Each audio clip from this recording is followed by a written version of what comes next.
So this presentation is regarding the Chemist online and how to expose your science to the world, your activities, the types of science you're interested in doing, and as an outcome there are many good opportunities, because certainly visibility means discoverability. So if you're using some of the social networking tools, and we'll walk through some of them in this presentation, then you get to be seen as a potential collaborator, you get to be seen by potential employers, you have an opportunity to define yourself, your interests, your opinions online. So certainly a social profile as a scientist does matter. This has been proven by many studies. Scientists who have a social networking profile will tell you the advantages for them. There are many. And certainly when you're visible and you're sharing your skills, then you have a public profile that can persist over time. You get on the record with your opinions, and get on your record with your data, your analyses. You have the opportunity to establish collaborations, and there are many great stories of this from the people working certainly in the field of open notebook science. You get to demonstrate your skills by interpreting data, by talking about things that you have interests in. People such as Paul Doherty, who has the Totally Synthetic blog, does the analysis of complex syntheses, clearly is demonstrating skill sets when he writes about this.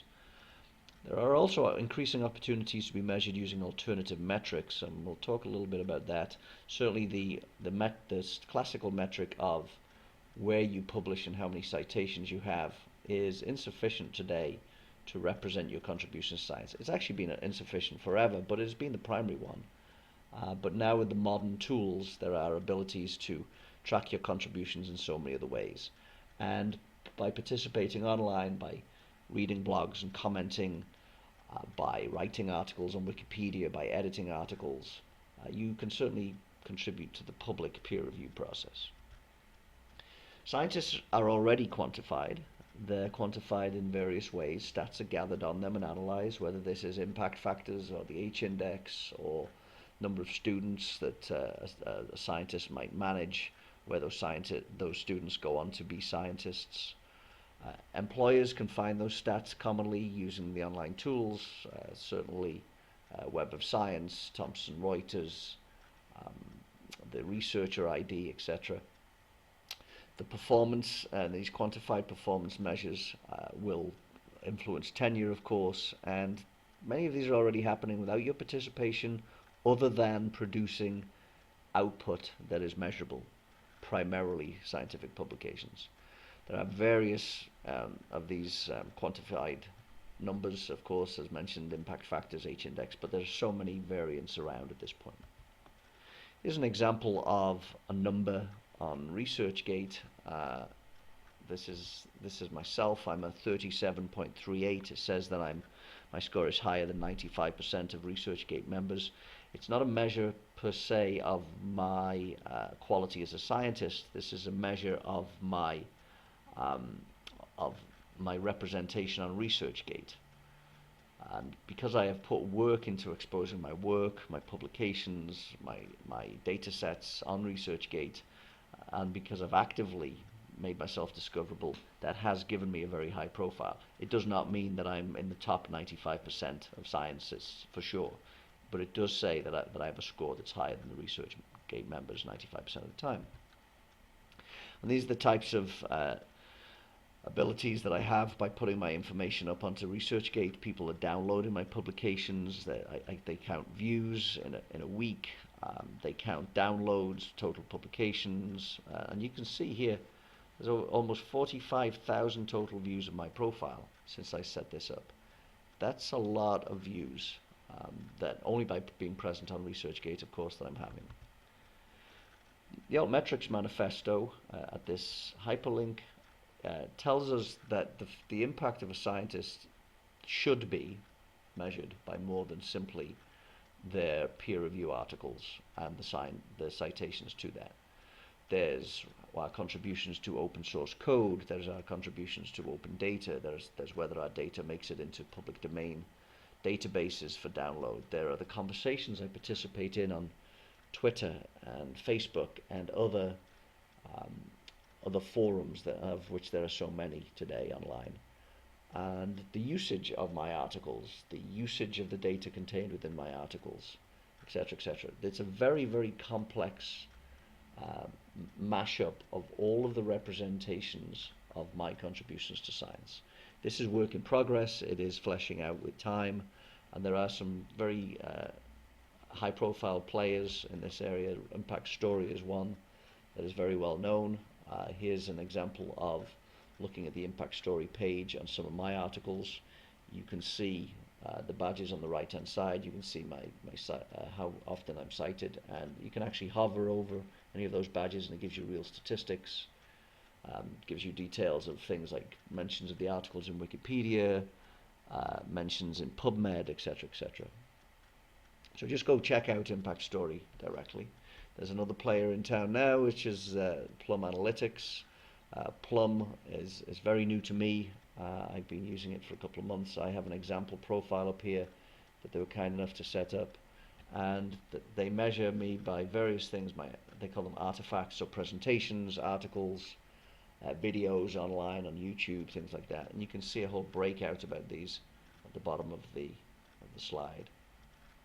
Books, figures, data, posters, etc. And give you very detailed usage. Now, whether or not these are accurate is a whole different question, but these are measured by the various sites and assembled. So once upon a time I gave a presentation to school children about magnetism, lessons for 10-year-olds. It was a video. It was discussed 7 times in social media and has had 66 views at this point in time. But some other videos, my presentations, that's what this focuses on, is my public presentations and videos. So it's very interesting how detailed this breaks out to be. And this is an example of my SlideShare, so over 288,000 views of my SlideShare presentations, of which I have over 200. Views on Figshare, YouTube plays, etc., etc. And this is only one slice of the data. It goes into a lot more detail. So if you're an active scientist, you're already being published, you're being cited and measured there. But as a researcher, you're also generating a lot of data. Those data would be, if you share them, they should attribute back to you. And certainly, whether you're early in your career or late in your career, these types of tools, these types of efforts, these types of participation in your own reputation online can be very valuable to you. If you're a junior scientist, it's a magic time, because the earlier you get into participating in this domain, then the longer you will have to build up a profile. So if you're a student right now, if you're going to spend 2, 3, 5 years in developing your career until you graduate, plant the seeds early, and you can certainly build a profile and therefore be measured out in the domain. Waiting until you've graduated is probably a mistake in this day and age. So what do you do? So methods of sharing science online include participating in wikis and blogs. This is not just Wikipedia. There are many other ways to participate. Every presentation you give, whether it's public or internal, something that you want to write and share with the community, you can use systems such as SlideShare. YouTube, of course, is the granddaddy of all the ways to share videos, but there are others. SciV is one of them. Vimeo is another one. If you want to share images, then of course Flickr or Wikimedia, ChemSpider for chemistry. So if you want to publish compounds, reactions, spectra, physical properties that you measured, you can put those onto ChemSpider. That's an RSC community database that we're involved in running. Google Docs is a way to share data. Also, you've got Google Scholar Citations. If you're already published, establish a Google Scholar Citation profile and point people to it. And of course, Microsoft Academic Scholar for tracking your papers and building a profile there. So if you don't have a blog and you choose to set one up, there are advantages. It is your voice. It allows you to communicate and engage the community in what you're doing, whether you're doing certain types of reactions at the moment, whether you want to write an opinion piece on a publication, on things that are happening in the community. Maybe you want to comment on your views of changes in funding, the performance of your institution, etc., etc. It's your voice. Uh, on the blog, you can ask for help, you can share your skills, you can ask for advice, some scientific observations, and you can explain them, and you can establish collaboration there. Certainly, it is probably your most important voice in the social network in terms of very meaty pieces, stories, large essay type engagements, or shorter engagements, but certainly more than 140 characters, which is the world of Twitter. They can be free or paid blogging environments, and I use WordPress myself. Getting a Wikipedia page as a scientist is an enormous long-term task, and there are notability criteria on Wikipedia that will limit you getting there anytime soon if you're young in your career. So there is an alternative, and that is ScientistDB. It's free for everybody to register themselves, to build out their profile.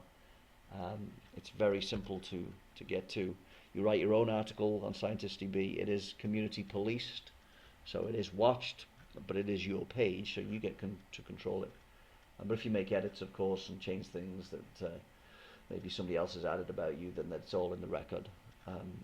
And in theory, if you develop your career and you get through the notability criteria for Wikipedia, then ultimately this is in MediaWiki format, and a Wikipedia article could be as easy as picking it up and pasting it onto Wikipedia and waiting for community support to leave it there.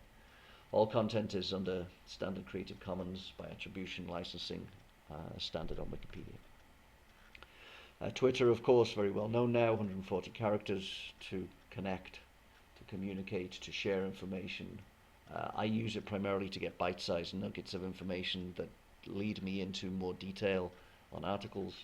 It's a fast way for me to keep track of what's going on in the day. And it's where I share when I want to help people find out about things I'm interested in, what I'm following, and things that I'm up to. And at this point, commonly I get faster responses to questions via Twitter than I get on email, which is interesting. LinkedIn is the home for professional profiles.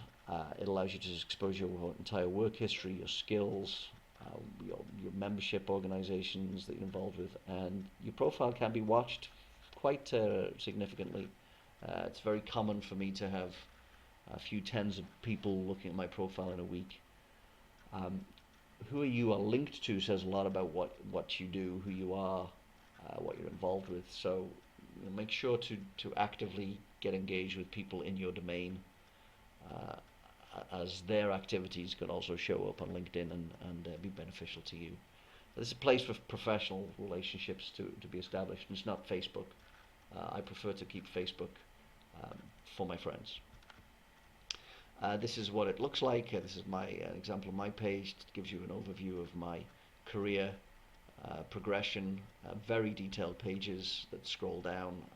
This is an example of recommendations from people I work with, project details under there, honours, awards I've been involved with, and it goes all the way back to my time as a student.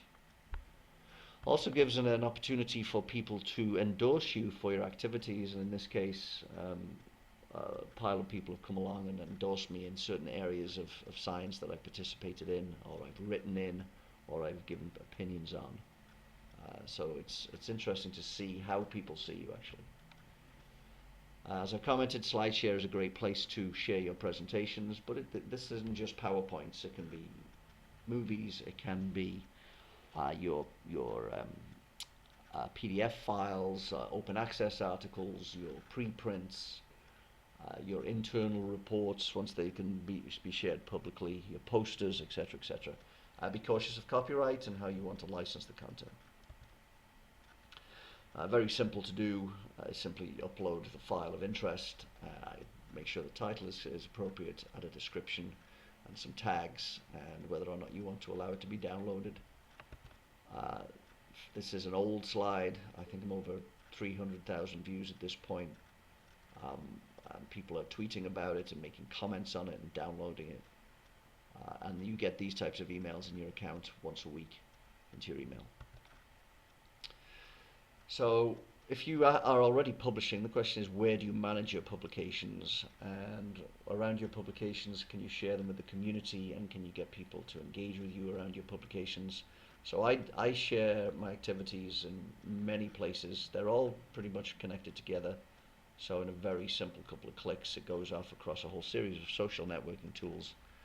And I put my publications and my slides, videos on my blog, but they're also put onto LinkedIn, SlideShare, ResearchGate, and academia.edu, which is one that I discovered earlier this year. Academia.edu is very good. This is an old slide, but over 1,200 views of the documents I've uploaded, and this is papers and books and conference presentations.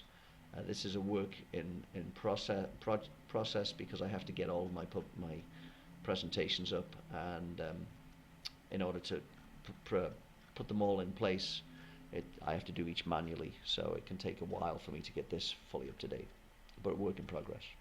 But I get very detailed reports about who's looking at my work, from where in the world, who's downloading it, and this is an overview of activity in the past 30 days.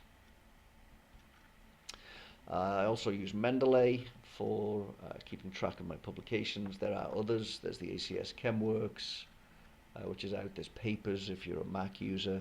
A myriad of systems now where you can do this. It's my Google Scholar profile. Easy to set up.